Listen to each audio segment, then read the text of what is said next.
So today we'll be talking about the third part of our glycolysis. So this glycolysis, we say that it is a process in which glucose is broken down. It is the process in which glucose is oxidized to give us pyruvate, to produce ATP, then to produce NADH.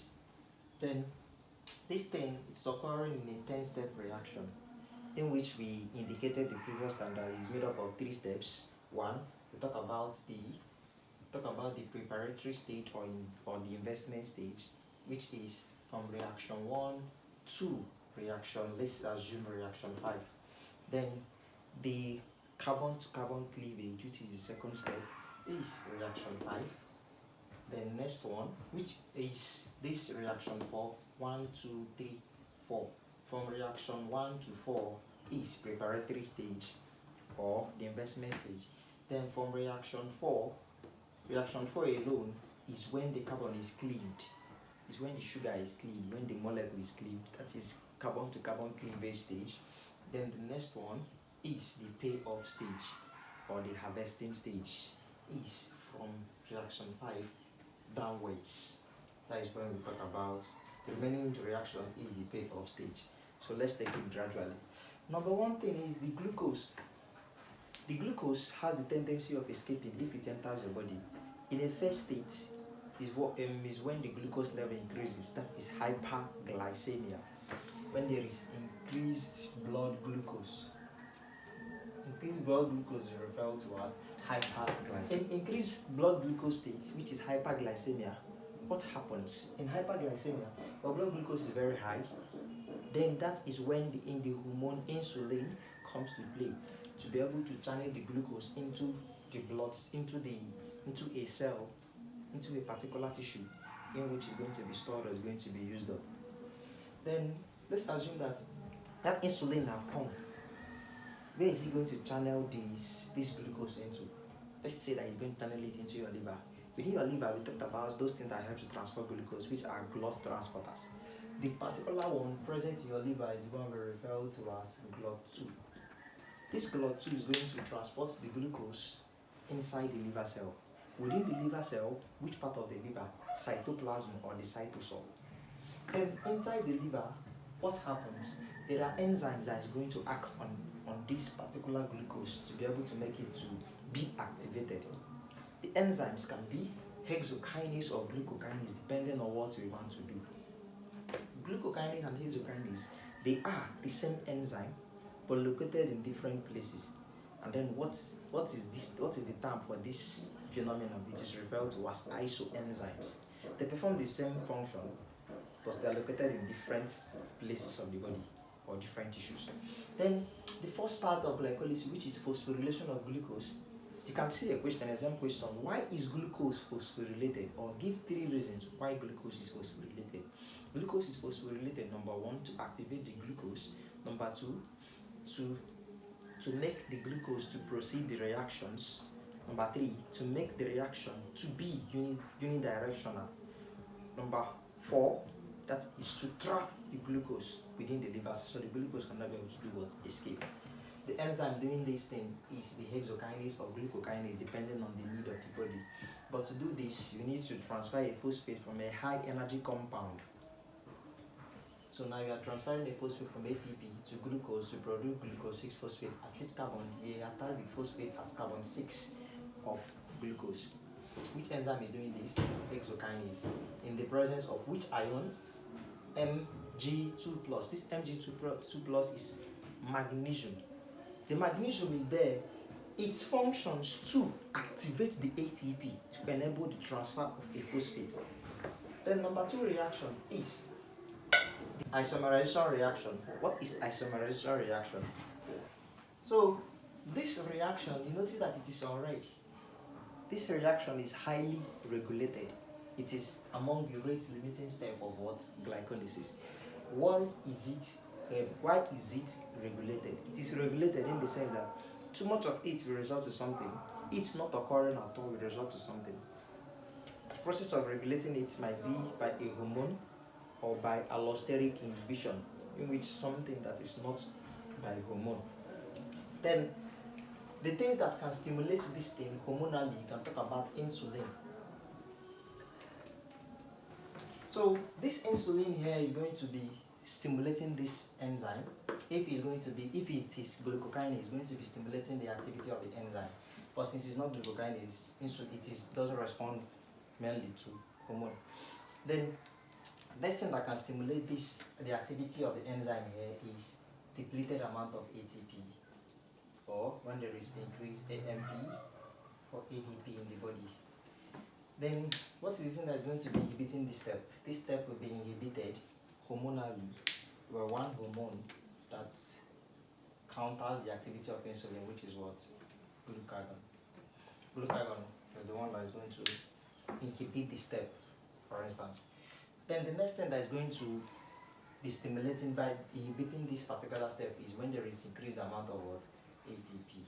When there is ATP, this joint is going to be what? Inhibited, and so on and so forth.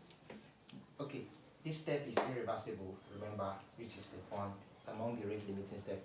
Then number 2, which is the second step, is the conversion of glucose 6-phosphate into its isomer, which is fructose 6-phosphate. By the activity of phosphoglucoisomerase, it is irreversible. It is reversible, sorry. Then fructose 6-phosphate will be converted into fructose 1,6-bisphosphate in an irreversible reaction by the activity of an enzyme referred to as phosphofructokinase 1, which is among the committed step of glycolysis. What does it do? It is converting fructose 6-phosphate into fructose 1,6-bisphosphate by removing a phosphate from ATP to attach it into fructose 6-phosphate to form fructose 1,6-bisphosphate, giving off ADP plus inorganic phosphate. Inorganic phosphate is PI. Then this reaction can as well be stimulated. Each major stimulant is fructose 2,6-bisphosphate, which is coming by the activity of phosphofructokinase 2, attaching phosphate at carbon 2 of fructose to form fructose 2,6-bisphosphate, which is the one that is stimulating the major stimulant of this particular thing. So the other thing that can be able to stimulate the activity of this is AMP, ADP. Then PFK is the one that it is being activated now. AMP is going to activate it. ADP is going to activate. What is AMP? Adenosine monophosphate. What is ADP? Adenosine diphosphate. Then glucagon is going to do what? Inhibit. ATP is going to inhibit. This reaction is what? It is reversible. It is simply the one that aldolase converts fructose 1,6-bisphosphate into a ketone sugar and aldose sugar.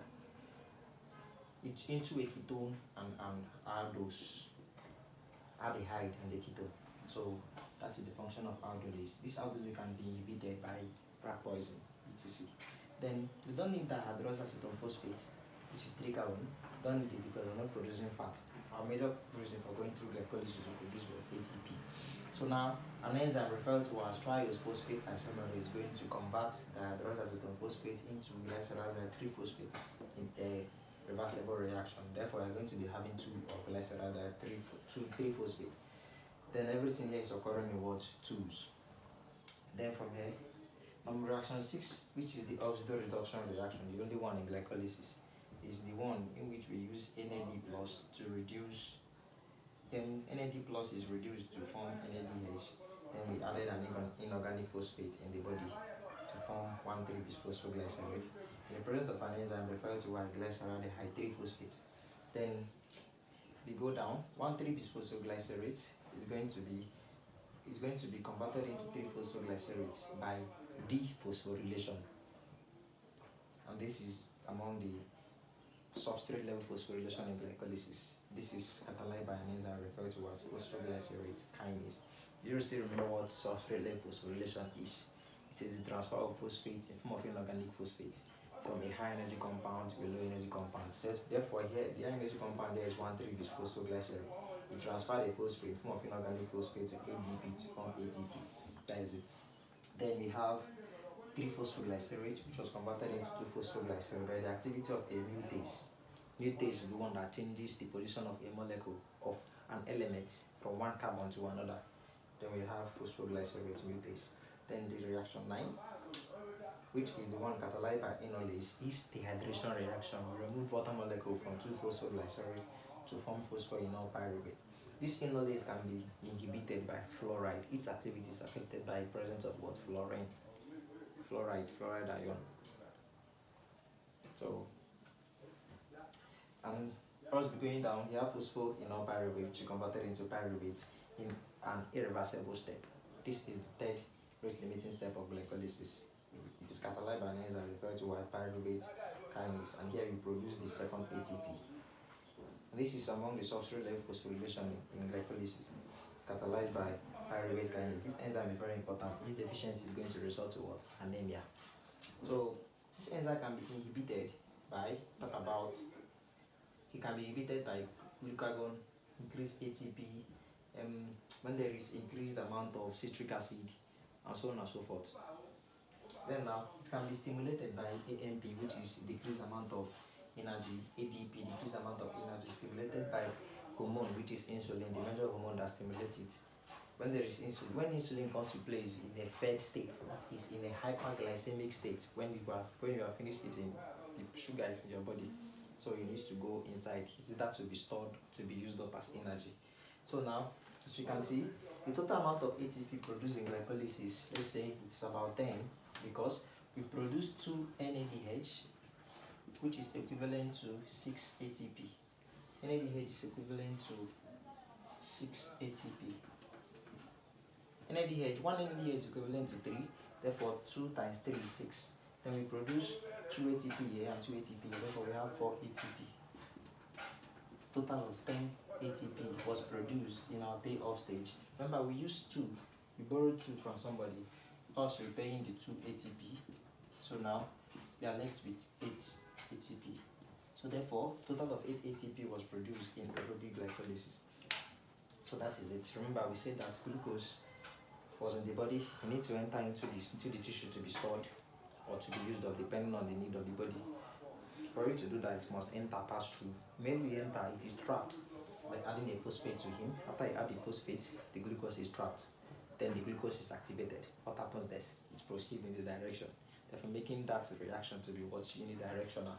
Then the next thing that happens is, we say that we have this magnesium 2+. What is this there for? It is there to be able to activate the ATP to enhance the transfer of the phosphate. Then we went down to the second step, to the third step, which is the rate limiting step again, PFK1, which is its major stimulant is F26BP, which is fructose 2,6 bisphosphate. The major stimulant of this is this. Then we went through this. So in the next class, we'll be talking about payoff pyruvate. When there is ATP and when there is no ATP, when there is oxygen and when there is no oxygen, so on and so forth. So follow for more, like, share. See you in the next video. Thank you.